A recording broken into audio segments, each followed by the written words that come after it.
thank everybody for being part of this very, very important conversation. And we've already seen the value of this conversation and indeed the value of this coalition. And that's why we are so honored to be a part of this formation. Because what we see today, my friends, is the precise task and responsibility that we have for ourselves. You see, Africans can think for ourselves.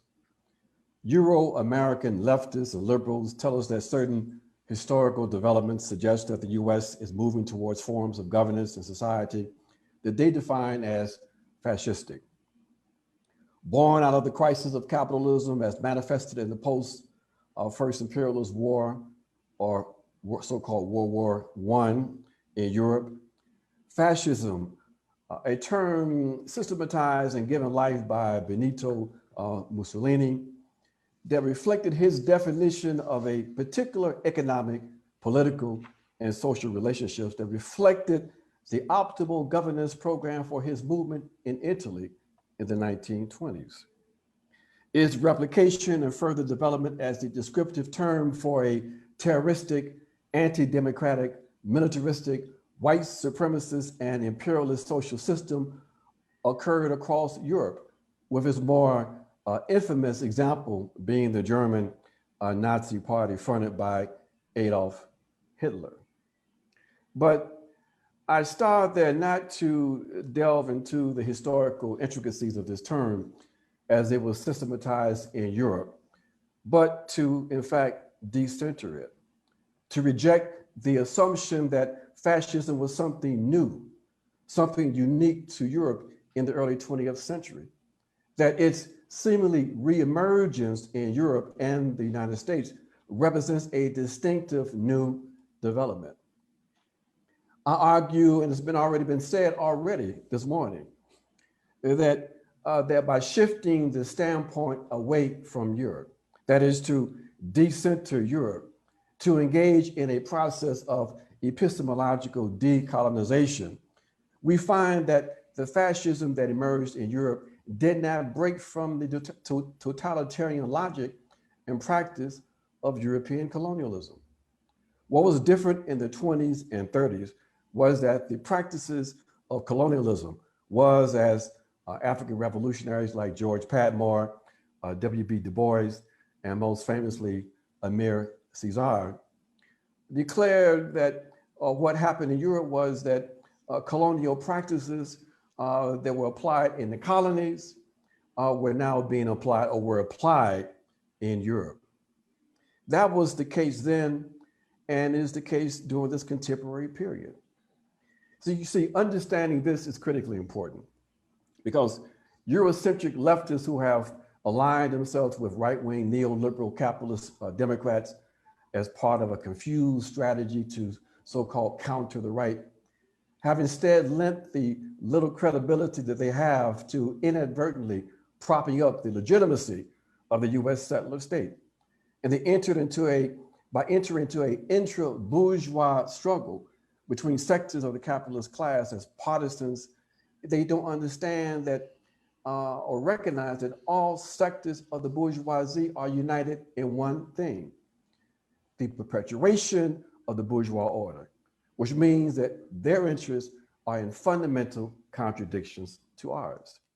So our task, my friends, our task is to engage Africans so they and we are not confused and not used as props in the struggle that has nothing to do with our interests as colonized workers and members of nationally oppressed nations.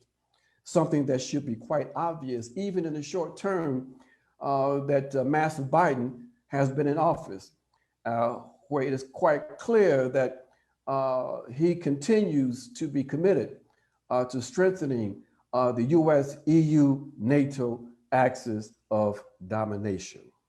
You see, for us, we say that the lived experience of the colonized suggests that the difference, when you look at Master Biden and look at US foreign policies, you look at the machinations of European powers, that there is no difference between a white supremacist liberal imperialist order and something European activists label as fascism. So in my brief presentation, and it has to be brief, I'm going to touch on 3 essential questions and then share some examples of contemporary fascism.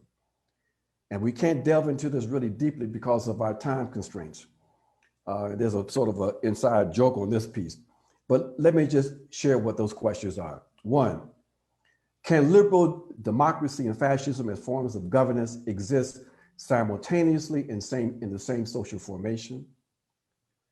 And secondly, why does contradictions of the colonial capitalist system generate a turn to forms of fascism in northern capitalist nations, but anti-capitalism and anti-capitalist radicalization and revolution in the global South? And finally, what is the relationship of neoliberalism to fascism? Are they representative of 2 distinct structures or expressions of same underlying class rule?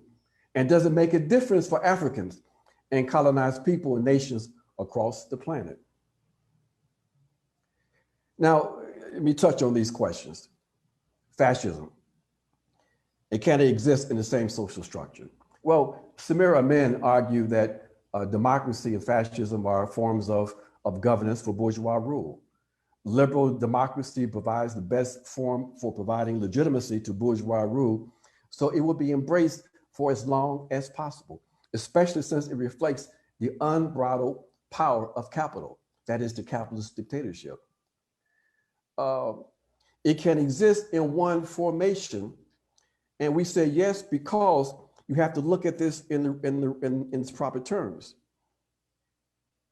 When you look at the European colonial project, when you understand that in all of the European colonial empires, they were able to eventually provide forms of democratic participation to workers and other classes at the center, while simultaneously imposing fascism as a governance system and generator of economic surplus in the periphery.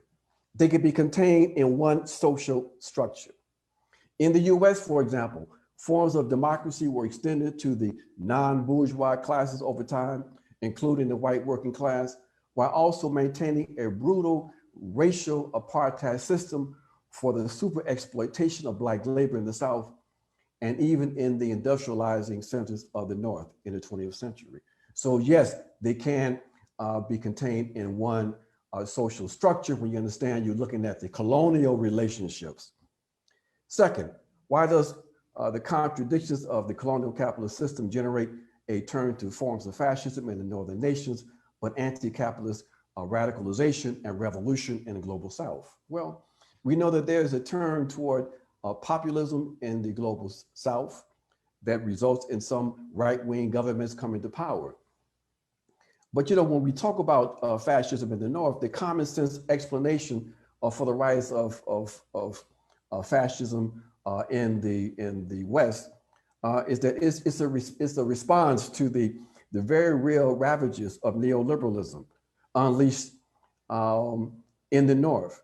That you look at the turn toward neoliberalism, what we call the denationalization of the production processes, what is properly known or popularly known as globalization, produce sharpening contradictions between capital and labor in the North.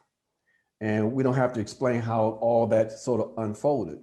But the issue is this, you know, with the ways in which this neoliberalism has expressed itself with temp agencies and part-time low-wage work, gig work, the disappearance of benefits, especially healthcare benefits, intensified exploitation of the working class. Why is it that instead of the working class moving toward radicalism, it moves toward fascism? And we say that is one particular element, white supremacy. The notion that white folks have a God-given right to privilege, to material superiority, that they are going to, that they can justify the fact that they make up 10% of the world's population, but yet still consume almost 40% of the world's resources, that make America great and liberal US exceptionalism are two sides of the same white supremacist coin. That they can embrace notions of the doctrine of discovery, a manifest destiny, the white man's burden, humanitarian interventionism, and the responsibility to protect. These are all part of the ideological superstructure that keeps the white working class tethered to its bourgeoisie. It is white supremacy that explains why you have to turn to fascism as opposed to radicalism in northern countries. And what is the relationship between neoliberalism to fascism? Are they representatives of two distinct structures or expressions of same underlying class rule? And does it make a difference for Africans and colonized people across the planet? We say no. We say that fascism is the terroristic coordination of society resulting from the convergence of capitalist finance and corporate power with the state. 5 minutes. Thank you. Does this not capture exactly neoliberalism and the neoliberal state? You cannot separate the two unless you abstract fascism, like many liberals do, from its class foundation. Okay, if you reduce it to just behaviorisms, your understanding of fascism based on the fact that you've seen too many bad Hitler movies. We don't have the luxury of that kind of confusion. We say that neoliberalism is a form of capital, a form of capitalist rule. It is a rightist ideology and a rightist state structure, okay? Therefore, this notion that one can fight the far right or fight so-called fascism with embracing neoliberal fascism is absurd, an ideological mystification, and that we've got to reject and be clear on. Neoliberalism emerged out of the counter-revolutionary period of the 1970s. That it was part of the counterinsurgency and counter-revolutionary response from the upsurges of the 1960s and into the 1970s. It's no accident that it was first forcibly imposed in Chile in 1973. Domestically, it was, in fact, the rebellion of capital against the dominance of Keynesianism. They wanted to eliminate the welfare state and to impose discipline on the working class in the US. With the emergence of Ronald Reagan in the 1980s, then we had the consolidation of this political movement, okay? And the consolidation of what we came to understand is global neoliberal capitalist globalization, okay? Today, we talk about fascism. Let's talk about some contemporary manifestations, some contemporary expressions of fascism.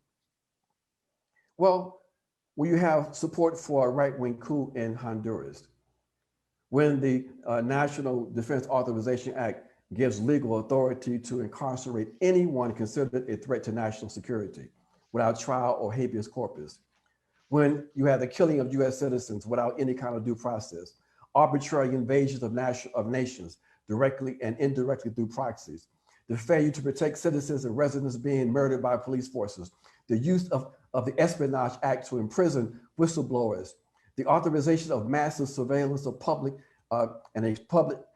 public, expansion of drone warfare, including the use of double taps when they hit you with a drone, first responders come out and they hit you again. The support for right-wing coups in Ukraine, Egypt, the attack and destruction of Libya, the 2,400% expansion of the 1033 program, the 1,900% expansion of AFRICOM, increasing the bounty on Assad al-Shakur. All of these are examples of fascism under your first Black president. So we've got to be clear about what it is we're up against and where we need to go, the way forward. My friends, it's been laid out, we are laid out again here. If we're not talking about a movement toward complete and total transformation, revolutionary transformation, the defeat of this colonial capitalist state, then we're BSing the people and we're undermining our historic mission.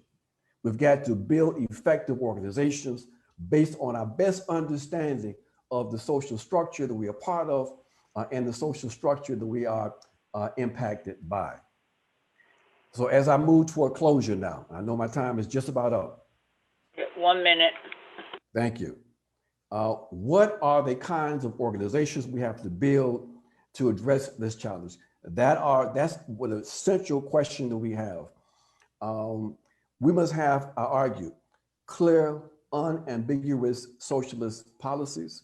We've got to understand our connection to the world revolution, that we are African people, that we are at war, and then we have to build structures that allow us to ensure that this one-sided war that we are involved in now is reversed, and we make this a contest that will ensure that we will, in fact, be victorious at some point. So my friends, let us contemplate these questions that have been raised and will be raised with the rest of these presentations. Let us rededicate ourselves to struggle, and let us remind ourselves that we are part of global humanity and that we are in the majority, and that in fact, when we organize ourselves and clear about our historic mission, we in fact will win. All power to the